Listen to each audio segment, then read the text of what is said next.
தில்லையிலே இருக்கக்கூடிய இந்த இடத்திற்கும் திருவண்ணாமலைக்கும் என்ன சம்பந்தம் எனக்கு புரியல.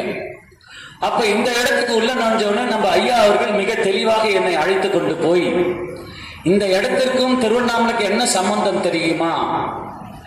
அன்னபூர்ணி என்று நம் திருவண்ணாமலையில் அழைக்கப்படக்கூடிய நம்மளுடைய இன்னொரு கோபுரத்தை கட்டிய யார்? அம்மணியம். அன்னபூர்ணின்னு அவங்களுக்கு அழைப்பாங்க அம்மணியம். அந்த அம்மணியம்மனுடைய தாயார் ஜீவசமாதி இதுதான், இந்த இடத்தில் தான் இருக்கிறது.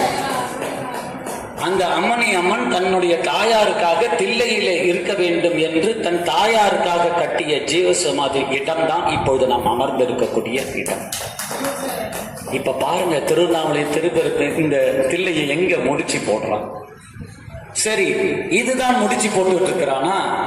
பரணசாலையில் பார்த்தால் குரு நமச்சிவாயர் குகை நமச்சிவாயர் இருந்தவரை அங்கே அழைத்து அங்கே ஜீவசமாதியை ஆக்கி இருக்கிறான் என்றால் பிற்காலத்தில் திருவண்ணாமலையில் எவனோ ஒருவன் வருவ போகிறான், அங்கே வந்து அந்த செப்படிகள் இடுவதற்கு அவன் தயாராகி கொண்டிருக்கிறான் என்பதை அன்றே வந்து இந்த இடத்திலே ஜீவசமாதியாய் ஆயிருக்கிறார்.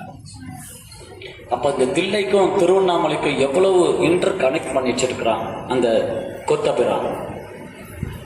திருவண்ணாமலையில் அருளப்பட்ட திருவம்பாவை திரு அம்மானை என்ற 2 பதிகங்கள், தில்லையிலே அருளப்பட்ட திருவாசகம் 51 பதிகங்கள், 658 பாடல்கள், 5842 வரிகள், 18864 வார்த்தைகளை கொண்ட இந்த திருவாசகத்திற்குத்தான் ஆலயத்தை நாம் எழுப்ப போகிறோம். எப்படி 51 பதிகங்களும் தில்லையிலே சொல்லப்பட்டதோ அதற்கு சமமாக ஒரே ஒரு பதிகத்தை திருவண்ணாமலையில் அருளினான் மணிவாசகர். அது திருவம்பாவை என்ற பதிகத்தை அருளினார்.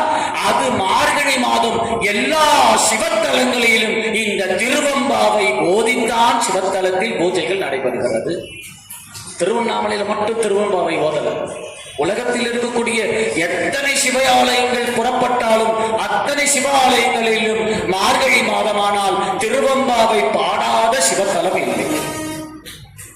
அப்ப இந்த திருவண்ணாமலையும் இந்த தில்லையையும் ஏதோ ஒரு முடிச்சியை அந்த கூத்தபிரானும் மணிவாசகரும் சேர்ந்து போட்ட அந்த கணக்கு இன்று அது வெளிப்பட்டிருக்கிறது.